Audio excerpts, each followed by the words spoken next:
It was a scrap. Yeah, it was a scrap. I don't know what to make of the game, quite frankly. I reckon we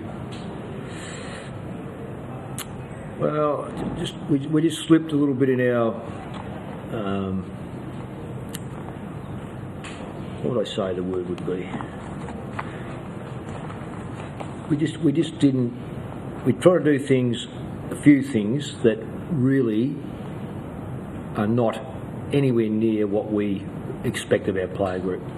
And I'm talking about kicks that were not to the right position, a little bit too clever, a little bit. We've got control of the ball. I'll do it.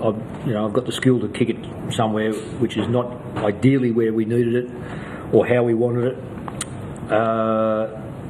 Quick goals they got when we worked pretty hard for a few goals, and they answered pretty quickly. Well, second quarter was, I think, probably an exception, but just when we looked like we had the 5 goals or six goals, or I think it might have been 5 goals there at one stage, all of a sudden it's 3 goals. Because we just didn't really, I didn't think, put them away the way we should have. And take nothing away from Carlton, but I thought we were reasonably even. A few players weren't playing good football, but we had enough players playing well enough to put a bit more pressure on the scoreboard, and we didn't. It's been a little while, well, 2 games at least, since you've had big wins in the first 2 rounds. Anything in that you get into the intensity of games like that? No. Practice that again? No, every game from now on in, and you like to get over round 1. Round 1's a bit different, I think. But from there on in, I just think that the intensity lifts. Different games, players may be feeling the pinch a bit. Some of these blokes have been up for a few weeks already. That's why that bye at round 7 is. Not say we're looking forward to it, but what we've scheduled it in to have certain players, not peak, certainly not peak, but April peak, if you like. April played good football in April, and they've done it pretty hard through February and March, I guess. So this is the time now we just reanalyse players that are starting to tire a little bit and start to throw the side around so the other players can take a bit more of the pressure off those players or introduce players. Leon Davis didn't get much today, and I think there's a lot to be said about holding players back because of injuries. Almost going to swap the 3/4 time when Alan Turvey gets injured. So, it was. I think that position is one that sometimes you will or won't use, and therefore that player then you've got to analyse, like with the Kaffir. Do you play them at AFL level or VFL level the following week? In Leon's case, for sure we can put him in the side. And I don't think you can take at this stage of the season. I don't think you can take a player in and use him twice in a row as a sub. What did you make of the midfield battle? 2 fairly star-studded midfields. Well, I think games are won and lost in the midfield. Quite frankly, if you don't win the midfield, your backline's under pressure and your forward line gets starved. So. Did we get enough? Stoppages were in a bit even. I think we scored pretty well from our stoppages. Did they have any dominating player there? I might be underestimating a few blokes. I thought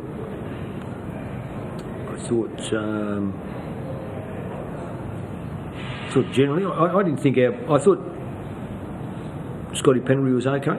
I didn't think Swanee.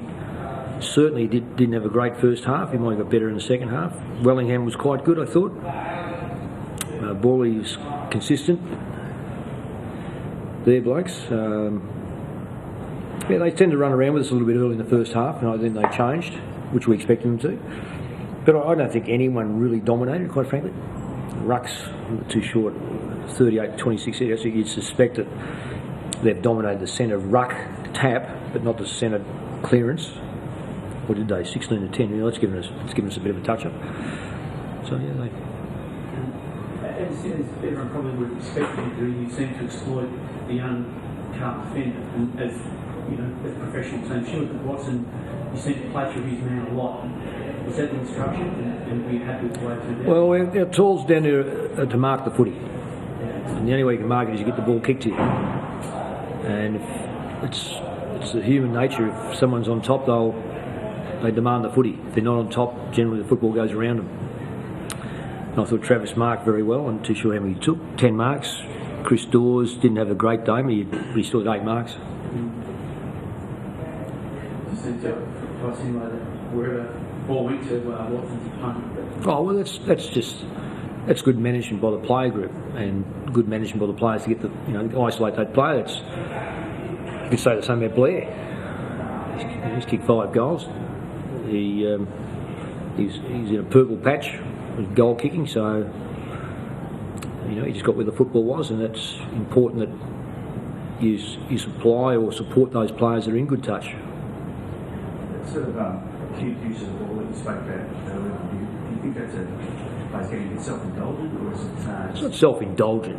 None of our players are selfish. I'm really pleased to say that none of them are selfish. I don't know how many goal kicks we had today. 1, 2, 3, 4, 5, 6, 7. 7. Well, that's down. 7 goal kicks, but one kicks 5, so that's not bad. Another one kicks. Dawsey didn't have a great day, kicked 3 goals. But no, it's not that. It's just the players who kick these footballs. They're quite capable of doing it. It's just that under pressure, some do work and some don't work. So we've got to eliminate the ones that don't work. The best way to do that is to take the option that we train for, not the option that you're going to create something outside the instruction. So it's got nothing to do with overconfident or arrogant or anything like that. It's just simply these players are very capable players of using the football, and when they come off, it looks okay. When they don't come off, they stand out. It's not that we haven't done it before. For us to be better, we've got to be better. I think it's sometimes an element of there's such a good team, and the concept of the team is so strong within the Collingwood unit that they can overlook that. Where sometimes it may just be a little bit selfish and just finish it rather than look for that extra. Well, it's got nothing to do with selfishness by giving a hand pass to a bloke who's. It's not good football. So even if that a hand pass that goes, and I'll give you a classic of one of young Blair, he kicked the hand pass to Dane Swan, who had 3 blokes hanging off him. So it's not unselfishness. It's not good football. It should have been kicked, or it should have been a hand pass to someone else. That's what I'm saying. Maybe but that's not. That's not thinking through the situation. More so than overdoing the team stuff. It's just not thinking about the alternatives. When that player was covered, there should have been someone else in a better position or another position. So that's that player's got to think through it a bit quicker, a bit better. And full credit to Carlton, they put pressure on where in that first quarter in particular we gave the football back to them too many times. It's a great lesson. These games are terrific to point out some of these things. Andrew Cracker in that second quarter, when that decisive version in the second quarter played a pretty significant role, kicked a couple of goals out of another one. From his development, how he's come back to AFL football, is that what he can offer you, or can he offer you more before? Oh no, he's got to offer more than that. This is him crawling.